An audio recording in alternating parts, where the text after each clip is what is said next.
But you can still only do 70 miles an hour on most of the streets in Great Britain.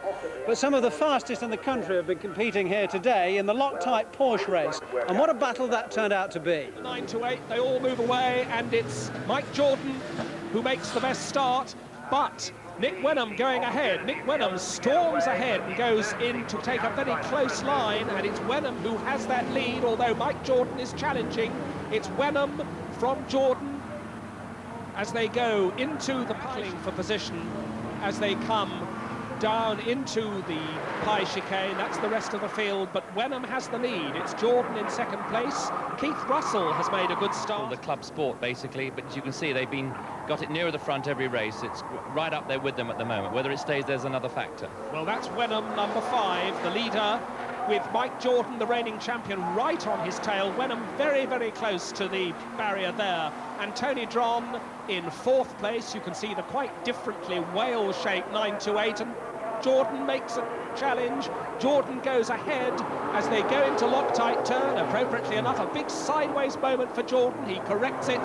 So Mike Jordan, now the leader, as we go into the Bromsgrove Street section on this first of 10 laps. Mike Jordan, the leader. Nick Wenham in second place. Still Keith Russell, and there's the battle, and I think Wenham's a little bit closer.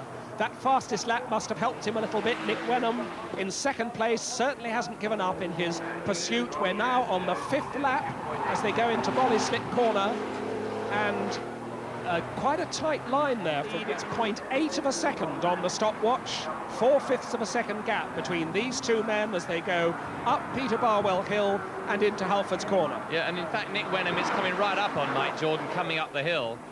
He seems much neater, but he seems to, in fact, not use as much of the road. I think if he was to extend himself just... On the street, this is the 5th of 10 laps. There's Tony Dron in 3rd place, and Tony Dron all on his own on 3rd place. He's dropped the pursuit, and they're as close as ever they were as they come into the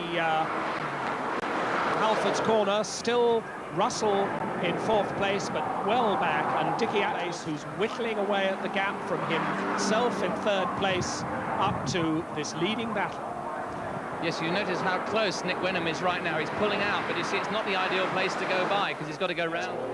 Number 4 car of Chris Millard buried into the barriers, and still Wenham on his way.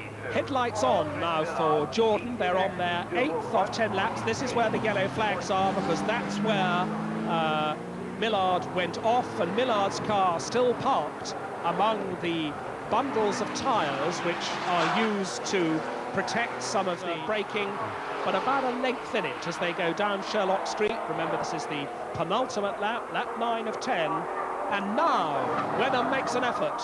Wenham tries to come all the way down the outside. Can he leave his braking late? They're almost wheel to wheel.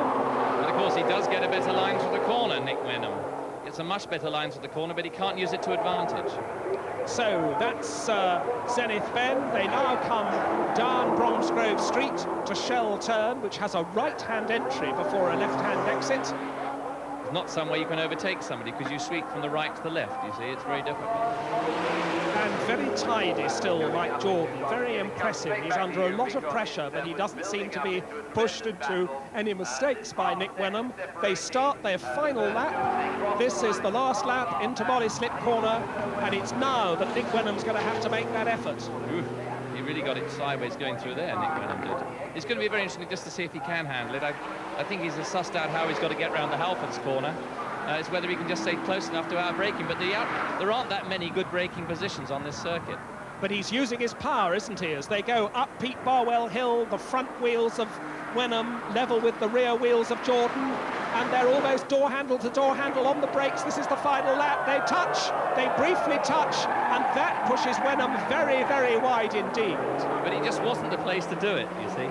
That's experience rearing its ugly head again. I mean, that wasn't the place. I'd have sat right behind him and got him coming down here now. Well, he's fighting back. This is Belgrave middle way for the last time. They're coming down to Ferodo. Now Wenham has a look at the inside.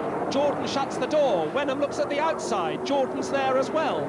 On the brakes into Ferodo corner. 3rd gear, and Wenham almost gets it completely sideways, and now he's tucked in the slipstream as they go down Sherlock Street. There's Loctite turn ahead, third corner, third gear corner. He's having a go now. He's coming up alongside. He's coming alongside. I just don't think he's got enough headway. He just can't get alongside him.